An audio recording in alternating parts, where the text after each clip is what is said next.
This is USVI News, your Virgin Islands connection.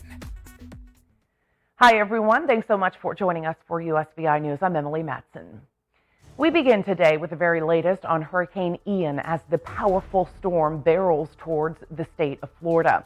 Hurricane Ian is growing stronger as it slams into Florida's west coast. The powerful storm is packing top sustained winds of 155 miles per hour.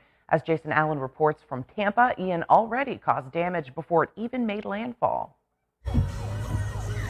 Downed power lines from Hurricane Ian caused a fire and flooded streets in Naples, Florida, as the powerful storm pummeled the state with strong winds and heavy rains. It is going to have major impacts in terms of wind, in terms of rain, in terms of flooding. So this is going to be a nasty day, 2 days. The storm damaged neighborhoods, including in Pembroke Pines, north of Miami. In Davie, Florida, residents woke up to downed trees and other debris.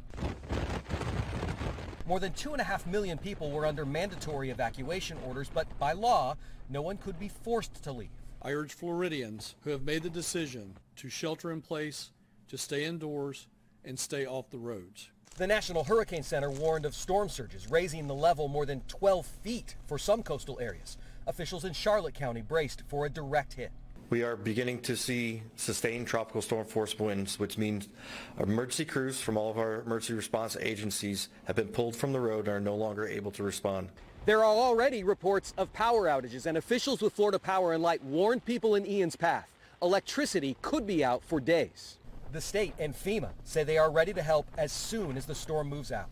We have moved in a variety of generators of all sizes and types. And the U.S. Coast Guard urged people to be cautious as it answered several calls for help from people in Key West caught in the storm. Governor DeSantis says the state has 30,000 linemen and 7,000 National Guard troops to aid in the recovery efforts. 2.5 million people are under evacuation orders in Florida, as you just heard. And earlier this week, we spoke with John Dudley. He is the media relations manager for the University of South Florida.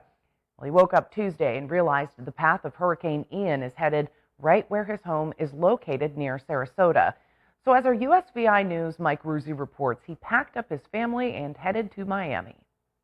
And looked at the track, and it was literally directly over our neighborhood. I mean, no joke.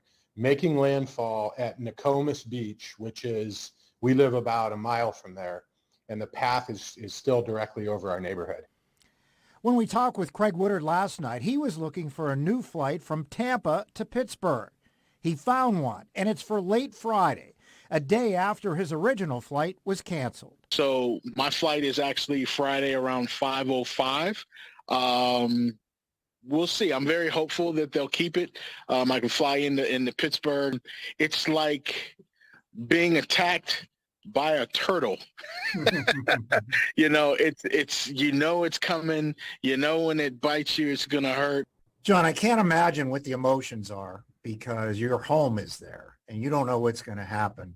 What's going through your mind tonight? It's tough, we talked about it this morning. We didn't really have time to pack up things like photo albums, and I grabbed a safe that had a lot of documents and stuff in it, but there's so much that we left behind that you can't replace. But it just wasn't practical to try to do anything with it. Ultimately, we talked to the kids, we talked to my parents who live very close to us down here and also came with us today. And we just said, we would rather regret leaving than regret staying, because, we know that by leaving that at least all the people and the pets are going to be healthy. Mike Ruzzi, USVI News. And Dudley told Mike that he's going to reevaluate a situation on Thursday morning, and his return to Sarasota will depend on whether they have power or not. Meantime, Hurricane Ian tore through parts of Cuba on Tuesday as a major hurricane. The storm knocked out power to the entire country, leaving millions without electricity. Havana residents walked the streets in complete darkness, illuminated only by the headlights of passing vehicles. Ian made landfall Tuesday in Cuba as a Category 3 storm in a town where at least 50,000 people were evacuated. The storm flooded streets, damaged homes, and ferocious winds brought down trees. As of Wednesday, at least 2 deaths have been reported due to the storm. And Joey's going to have much more on Hurricane Ian's current track coming up in weather. Virgin Islanders can now apply for a loan program to make their homes more energy efficient. The Solar Plus financing pilot program has launched to help residents transition their homes to renewable energy. Residents can now apply through October 21st through the Virgin Islands Department of Energy. The program is part of Governor Albert Bryan's initiative to make the territory more energy efficient and his commitment to transitioning the USVI to renewable energy sources. The Government House Director of Communications explains more on the low-interest loans for homeowners to install solar power and battery storage systems too. The Solar Plus financing pilot program is a low-interest on-bill financing program for residential solar energy and battery storage systems administered through the Virgin Islands Energy Office that aims to improve access to residents who have not yet leveraged the benefits of solar within the Virgin Islands. The pilot program will allow property owners to leverage zero-down financing and non-credit-based eligibility to install renewable energy systems and incrementally pay off those investments through their monthly WAPA bill, where their savings will be realized. This program is exclusively available to full-time USVI homeowners with no existing solar installed. Selected applicants will receive a 15-year loan to install an approved grid-tier solar energy system with a maximum loan amount of up to $30,000 with an annual interest rate of 1%. And those interested in the loan program or for more details, including eligibility, visit the Department of Energy's website at energy.vi.gov. Funding for the pilot program is finite, and loans will be awarded to a limited number of applicants based on their energy burden.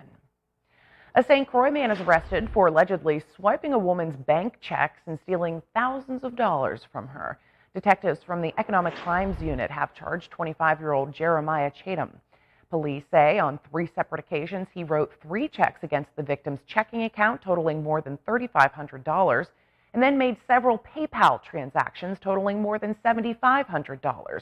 In all, the victim told police she lost more than $11,000.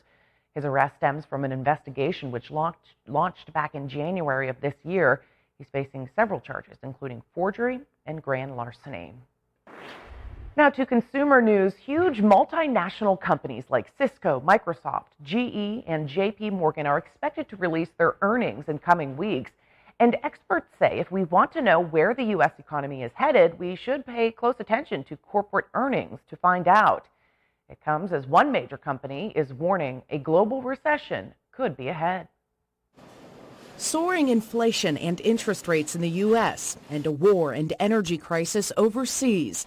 And now at least one major multinational corporation is sounding the alarm, warning a global recession could be ahead. The recession risks are high everywhere. In many parts of the world, a lot higher than they are here. Fedex says the weakening economy could cause it to fall $500 million short of its revenue target. The shipping giant says it's temporarily parking some cargo planes and closing offices after demand for packages crumbled. Earlier this month, Fedex CEO was asked if he thinks we're headed for a global recession. Well, I'm not an economist, but you know, you know more than economists. Come on, they just push papers. You actually look at papers. Well, I think so. Meanwhile, many independent contractors who make deliveries for the company are also raising concerns, saying rising costs for fuel, labor, and vehicles have made their businesses unprofitable, with some threatening to halt operations on Black Friday.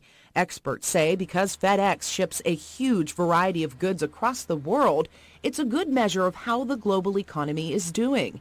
Economists say FedEx is also struggling with a big shift in consumer preferences as the economy opens up and we're not buying as many online goods compared to earlier in the pandemic. The shift in what consumers are spending on their money on is really having a big impact on companies like FedEx. But is the slowdown at FedEx isolated? Experts say we'll find out soon as earning reports from retailers and manufacturers are released in the coming weeks. The data could give investors a better idea of how the economy is doing amid growing recession fears.